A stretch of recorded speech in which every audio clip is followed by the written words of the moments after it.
हुआ बादल, सावन की घटा छाई, ये देख के दिल झूमा, ली प्यार में अंगड़ाई, ला ला ला ला ला ला ला।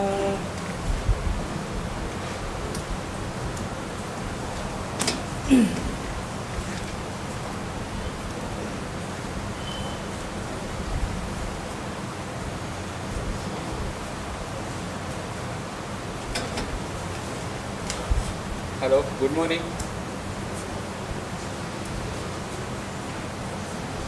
7:30 वाजता संध्याकाळी मीटिंगची लिंक पाठवली आहे. सगळे एकदा चेक करून घ्या. नसेल आली तर मला कन्फर्म सांगा एकदा.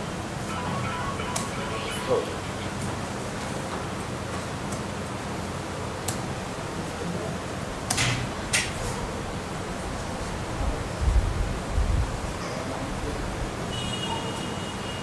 Hello, good morning. हो, 7:30 वाजता. हो, आहे सर, रेडी आहे सर.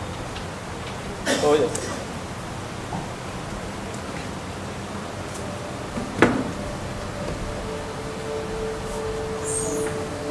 हॅलो, हां, विराज बोलते. मीटिंग आहे संध्याकाळी. हो, ते प्रेझेंटेशन पाठव मला, मी चेक करून घेईन एकदा. हो हो, चल बाय.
चहा घेऊया.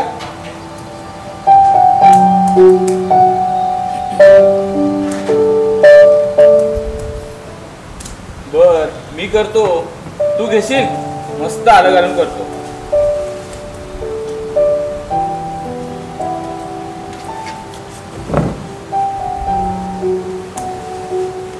वैदही, काय झालंय ग?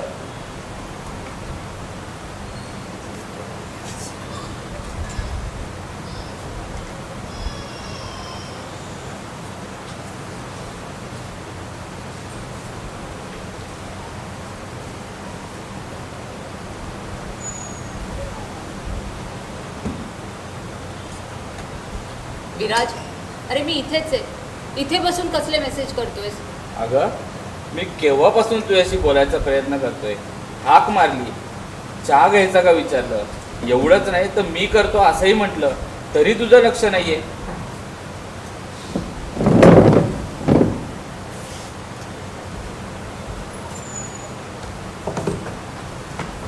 हे राणी, काय झालं सांग ना. काही नाही रे.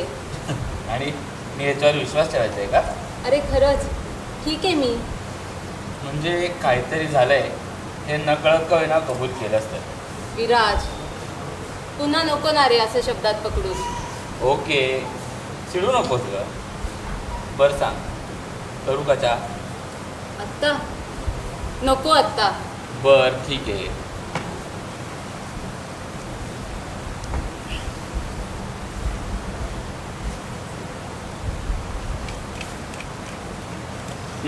ठीक.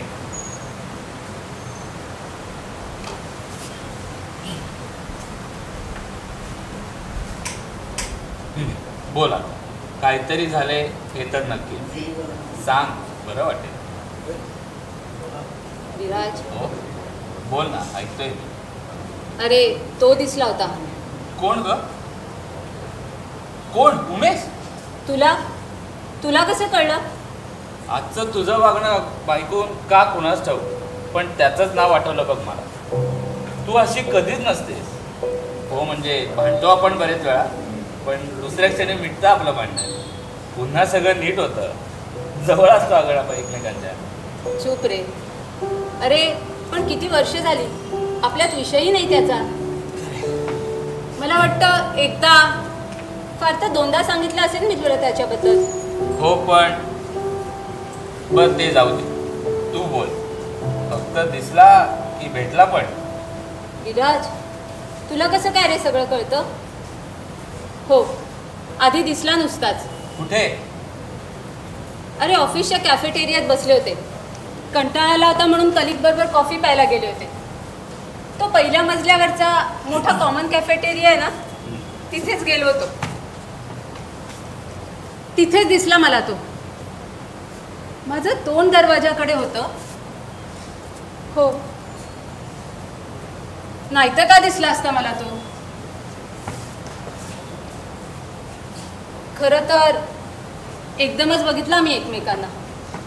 त्याचं नेमकं माझ्याचकडे लक्ष कसं गेलं कोणास ठाऊक. पण तो कसा काय तिथे?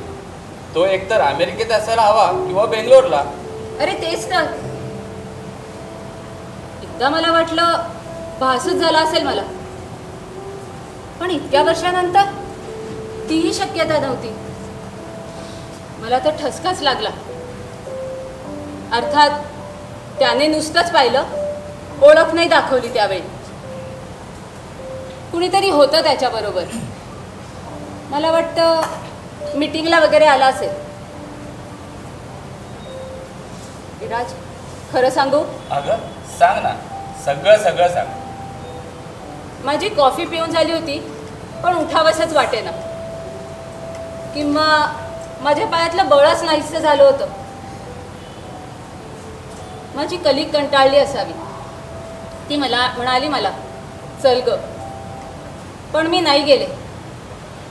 मी तिला म्हटलं, तू हो पुढे, मी आलेच. विराज, त्यावेळी मला नक्की काय वाटलं हे माझं मलाच माहिती नाही. I can understand. एकदा वाटलं निघून जावं तिथून, नाहीतरी त्याने ओळख दाखवलीच नव्हती. पण तो ना बघत होता माझ्याकडे अधूनमधून. नंतर वाटलं सरळ जावं त्याच्याकडे आणि बोलावं त्याच्याशी. मग गेलीस तू? नाही रे, हिंमतच झाली नाही. पण मी तिकडून गेले नाही हेही खरं. नाही विराज, मला पूर्वीचं काही नाही आठवलं. मी मोहातही पडले नव्हते रे. अगं तसं काही नाही ग, मला तसं काही नाही वाटलं. तू बोल, मला ऐकायचंय पुढे काय झालं ते. 5-10 मिनिटं अशीच गेली असतील. मी दुसरी कॉफीही मागवली होती एव्हाना. आणि विराज, तेवढ्यात ते उठले. तशातही माझ्या पोटात गोळा आला. अंग तर आधीपासूनच कापत होतं.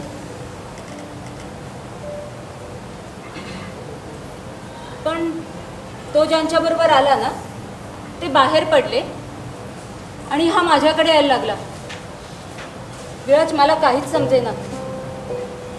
मी काही विचार करेपर्यंत तो माझ्या टेबलपाशी आला पण, आणि हाय म्हणाला. न विचारताच समोर बसलाही. मला काय बोलावं समजेना, पण शेवटी विचारलं, कॉफी घेणार का? तो म्हणाला, विसरलीस तू, मला कॉफी तितकी आवडत नाही ते. अरे कॉफी आवडत नाही त्याला? त्याने विचारलं मला, कशी आहेस? मी म्हटलं ठीक, छान.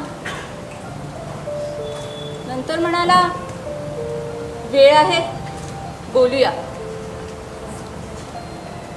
मी काही उत्तर देणार तेवढ्यात पुढे तोच म्हणाला, तसं नको, तू वेळ काढ, आपण जेवायला जाऊयात, बोलूयात.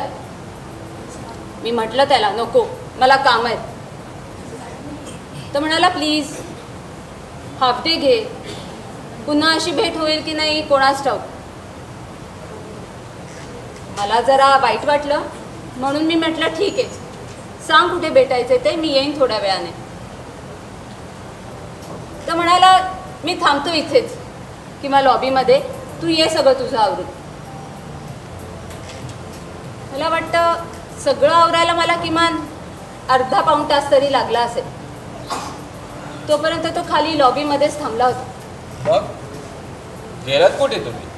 विराट, अरे नवराच तू माझा, तरी किती उत्सुकता. राग नाही येत तुला? अगं राग काय येईल मला, इतक्या वर्षांनी कोणी भेटलं तर सेलिब्रेशन तर होणारच ना. शिवाय त्याला बोलायचं होतं ना काहीतरी. तुलाही असेलच की बोलायचं. खरं तर गरज नव्हती त्याची, पण आता समोर आहेच तर बोलावं विचारावं असं वाटलं, हेही खरं. बाय द वे गेलात कुठे मग? ना तेच, अरे ती एक गंमतच आहे. ते आपलं लाडकं रेस्टॉरंट आहे ना, कुठलं ग? ते रे कोझी वगैरे, अच्छा. तिथेच गेलो होतो.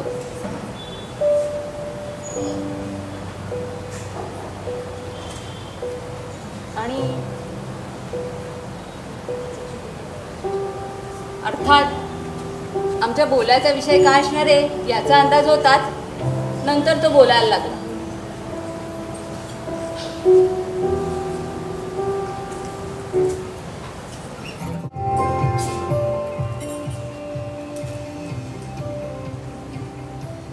वैदू, काय? सॉरी वैदेही, मला तुझी माफी मागायची. खरंच माझंच चुकलं, पण जे काय घडलं ते तुला कळायला हवं म्हणून भेटू असं म्हणतो. अर्थात तू अशी भेटली नसतीस तर ते शक्यच झालं नसतं. अच्छा, म्हणजे माझी नुसती माफी मागायची नाहीये तर तुला एक्सप्लेनेशनही द्यायचंय. आपण हे सिंपल करूयात का उमेश? असं तू माझी माफी मागितली आणि मी तुला माफ केलं, बास इतकंच असू देत. हे नको प्लीज, आज मला थांबवू नकोस. नंतर तू काही बोलली नाहीस तरी चालेल. आणि हो, हे एक्सप्लेनेशन नाही. तू भेटली नसतीस तर तू बोल उमेश. वैदेही, तुझ्याबरोबरचे दिवस खरंच खूप स्वप्न होते. आजही मला असंच वाटतं. शेवटच्या वर्षाला असताना बाबा गेले. त्यावेळी मी तुझ्या सोबतच होते. हो, तुझ्यामुळे सावरलो. पण त्यांचे दिवसही झाले नव्हते तोपर्यंत मला एक विचित्र गोष्ट घडली आणि मी अजूनच गेलो. वैदेही, माझ्या आईचं. काय झालं आईला? त्या तर ठीक होत्या. तिला काय होणार आहे? म्हणजे असं का बोलतोयस तू? काय कळलं तुला? नक्की काय झालंय? कसं सांगू तुला? सांग. तिचं कोणाबरोबर तरी अफेअर.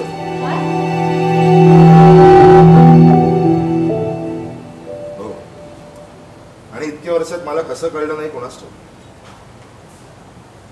आणि बाबांना हे सगळं माहित होतं हे अजूनच शॉकिंग.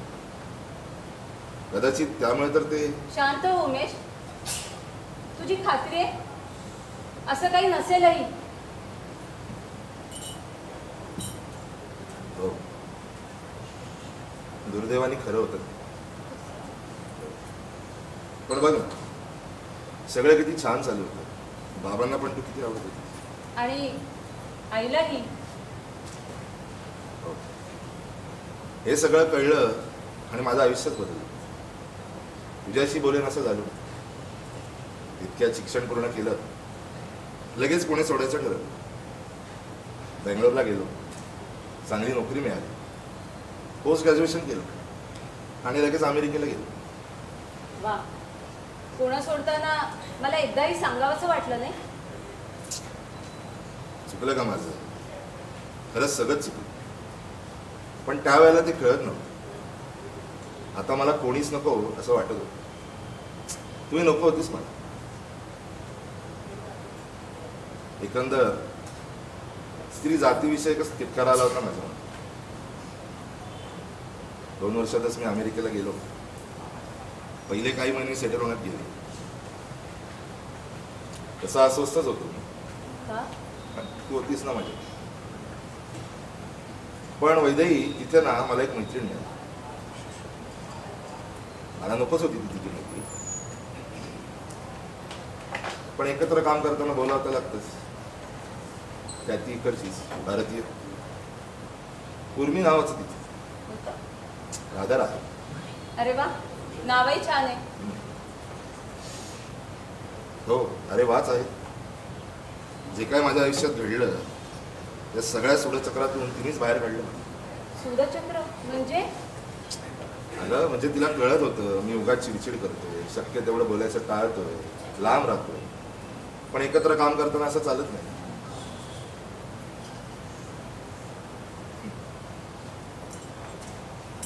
तुला सांगू, तिच्यात ना काहीतरी जादू होती.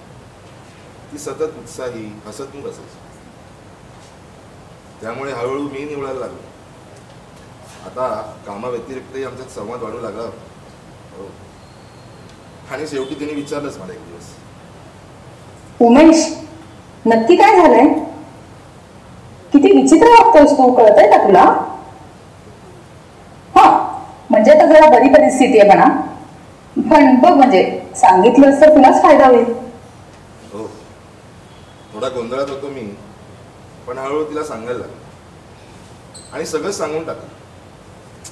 तिने फार शांतपणे ऐकून घेतलं आणि नंतर म्हणाली, एकमेकांना थोडी स्पेस देणं महत्वाचं नाही का?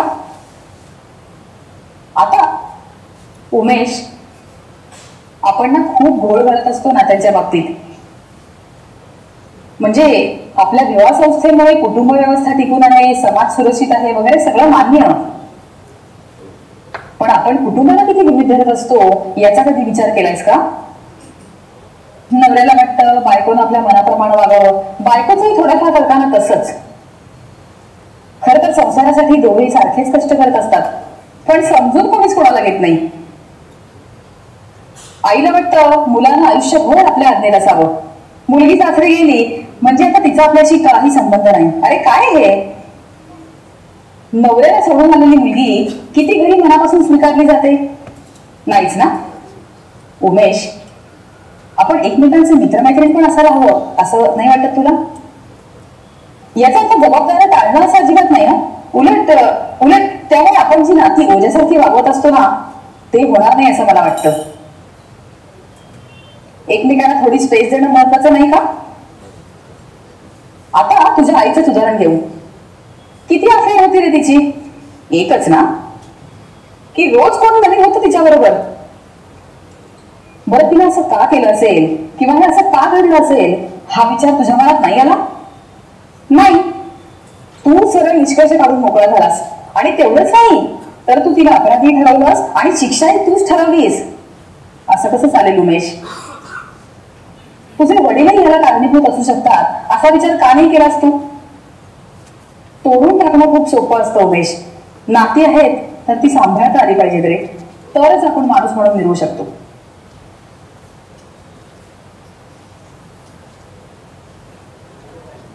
नंतर फार छान बोलत होती. तिच्या बोलण्यामुळे माझ्या डोक्यात लख्ख प्रकाश पडला. कळलं होतं मला काय चुकलं माझं. खूप पश्चाताप झाला जे मी वागलो त्याचं. पण आता काहीच करू शकत नाही. आई लांब होती आणि तुझाही नंबर नव्हता. तुझं काय चालू आहे, कुठे आहेस, कशाचाच पत्ता नव्हता. आज दिसलीस आणि भेटलीस. आता मनातली एक सर दूर.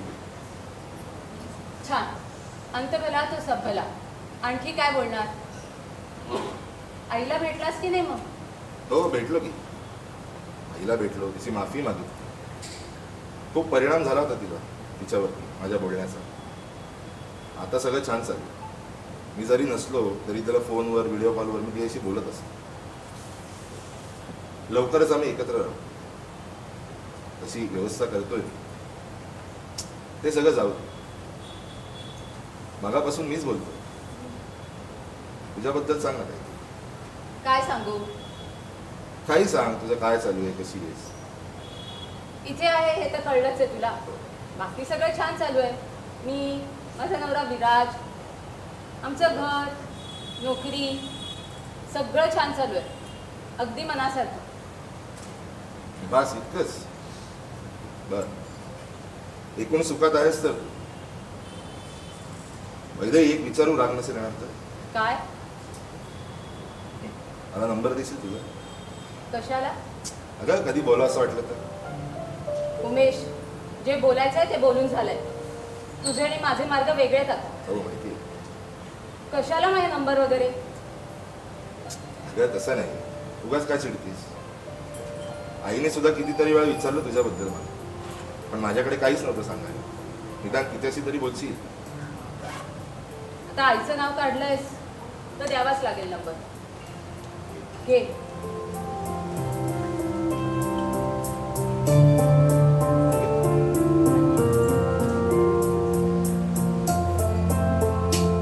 चल निघूयात आता. खूप दिवसांनी घरी लवकर जायला मिळेल. विराजला सरप्राईज देते. ओके चालेल.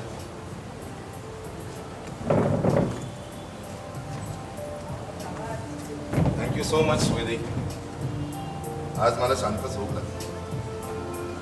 Okay bye. बाय.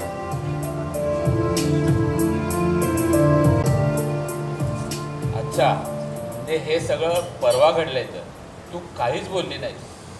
मी विचारलं पण होतं आज लवकर घरी कशी काय, तरीही सांगितलं नाहीस. सॉरी विराज. अरे तुला काही सांगायचं नाही असं काही नव्हतंच रे मनात. पण मला तिथेच तुझी खूप आठवण यायला लागली होती. कसं सांगू आता? कसंही सांग, पण सांग. उमेश जेव्हा पहिल्यांदा दिसला ना मला, तेव्हा बरीच गोंधळले होते मी. मनात अनेक भावना गर्दी करत होत्या. त्यातली एकही मला पुन्हा त्याच्याकडे आकर्षित करणारी नव्हती हे नक्की. पण उत्सुकता होती, रागही होताच थोडा. तो जसा माझ्याशी बोलायला लागला ना, तसं माझ्या डोळ्यासमोर तूच येऊ लागलास. आपल्या दोघांचं नातं किती सुंदर आहे हे नव्याने जाणवायला लागलं मला. मी पुन्हा एकदा प्रेमात पडले होते तुझ्या. खरं तर आमचं बोलणं, आमचं भेटणं याला माझ्या दृष्टीने काही महत्त्वच उरलं नव्हतं. मला तुझ्याजवळ राहायचं होतं. पण झालं काय असं? ते पुन्हा प्रेमात पडणं वगैरे छानच आहे की. मी तर रोजच तुझ्या प्रेमात पडत असतो. तरी हेच ते, म्हणूनच मला तू खूप आवडतोस. आणि तसं विशेष काही नाही, तसा चांगलाच बोलत होता तो, पण तरी काहीतरी खटकत होतं. काय ते तेव्हा कळलं नाही, पण नंतर उलगडा झाला त्याचा. अच्छा, म्हणजे तू डिस्टर्ब झाली आहेस ती परवामुळे नाही तर काल जे घडले त्याच्यामुळे आहेस तर. एक्झॅक्टली. विराज, मी तुला सांगितलं ना मी त्याला माझा नंबर दिलाय ते. तो परवा काही नाही, पण कालपासून मेसेजेस यायला सुरुवात झाली आहे त्याची. बरं, मला हे अपेक्षित नव्हतं असंही नाही, पण त्याने आईचा उल्लेख केला होता म्हणून मी त्याला माझा नंबर दिला होता ना. त्याचं भलतंच सुरू झालंय. म्हणजे काय केलं काय त्याने? काही वेडवाकडं? नाही, अगदीच तसं नाही, पण उगीच मागे लागल्यासारखं करतोय. अरे कालपासून 50 पेक्षा जास्त मेसेजेस आलेत त्याचे. आणि काय तो म्हणे तुझी आठवण येतेय, आपण पुन्हा भेटूयात ना, मी आहे महिनाभर इथेच, तू मला माफ केलं नाहीस का, आणि असलंच काहीतरी. हा काय डोक्यावर पडलाय का? नाही नाही, म्हणजे सॉरी, पण किती हा बालिशपणा. अरे सॉरी काय रे, माझ्याही डोक्यात हाच विचार आला. परवा माफी वगैरे मागणारा, शहाणपणाच्या गोष्टी करणारा हा अचानक असा का वागतोय हे कळेना. खरंय, पुरुष जरा आहे ना पॉझिटिव्हच असतात अगं. म्हणजे मालकी हक्क दाखवायची हौसच असते ना त्यांना. हे माझं, ते माझं. त्याने त्याचं काम केलं ना माफी वगैरे मागून. आता पुन्हा तुझ्या विचारात गुरफटला असेलच. शिवाय त्याच्याशिवाय तू कशी असेल असे विचार आलेच असतील की डोक्यात त्याच्या. त्यात तू सुखी आहे सांगितलंय म्हटल्यावर मग शी काय रे असं. तरी मी त्याला स्पष्ट सांगितलं होतं, तुझे आणि माझे मार्ग वेगळेत आता. तरी असं चालायचंच. पण वैदही आहेस ना तू सुखात? खूप म्हणजे खूप. विराज, ती उर्मी त्याला नात्यांविषयी किती छान सांगत होती ना. आपल्या दोघांचंही नातं तसंच आहे. म्हणजे नवरा बायको तर आहोतच आपण, पण मैत्री किती छान आहे आपल्यात. तू माझ्या आयुष्याचा भाग असणं हे भाग्यच आहे माझं. हे वाक्य माझं आहे, तू चोरू नकोस. चूप रे. कधीतरी असा बोलायचा चान्स मिळतोय तर बोलू देत की. पण खरंच वेळोवेळी किती समजून घेतलंयस तू मला. किती गोष्टी तुला न सांगताच कळतात. I am really very happy Viraj. खूप सुखात आहे मी. बस अगं, गर्व वगैरे होईल मला आता. वैदही, आपली ओळख होणं आणि आपलं लग्न ही एका सुंदर प्रवासाची सुरुवात होती. खरंच आपलं सहजीवन म्हणजे एक सुंदर प्रवासच आहे. कधी संपू नये असा वाटणारा एक सुंदर प्रवास. आणि मुक्कामाच्या ठिकाणाची, गंतव्यस्थानाची फिकीर नसलेला प्रवास. हो अगदीच. बरं आता ठीक आहेस ना? हो, पण या उमेशचं काय करू कळेना झालंय. पश्चाताप वगैरे झालाय म्हणजे बोलाचा भात आणि बोलाचीच कडी. काय करू याचं सांग ना. दुर्लक्ष कर, नाहीतर स्पष्ट सांगून टाकला की हे असलं काही चालणार नाही. नसेल जमत तर ब्लॉक करून टाक. असंच करावं लागणार बहुतेक.